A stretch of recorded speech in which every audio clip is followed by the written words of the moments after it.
Let's say over the next few years, 2, 3, 4 years, maybe the prescribed rate goes back down to 2 to 3%. In a scenario like that, what type of strategies do you see people using for investments inside a trust? Is it dividends, a combination of dividends and fixed income? I'm just curious what you've seen in your practice. Yeah, typically that's what we see for the most part. I mean, we did have a client even recently, like 6 months ago, that when the prescribed rate was still at 3, we're now at 5, it used to be at 1, but when it was at 3, found a fixed income investment. They were very comfortable that was at 6. And they locked it in for 5 years. They found some type of note that was paying 6. So they had a guaranteed spread of 3%. Now this client had tens of millions of dollars.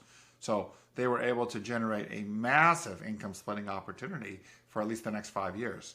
So I think when rates start to come down, you can look at the math and see what it makes sense for you. Gotcha. Okay, and inside a trust, if you have investments that are accruing capital gains, like how long can you defer those capital gains for?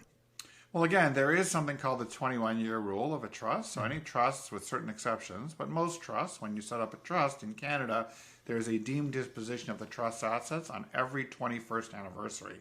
So on the 21st anniversary of the trust, all the assets are deemed to be disposed of. There could be a capital gains tax payable at that time by the trust or paid out to the beneficiaries. But ultimately, most people don't allow that to happen because they either wind up the trust. And the nice thing is that if it's appropriate to do so within 21 years, then you can actually roll out the trust property to the trust beneficiaries at cost without a taxable gain.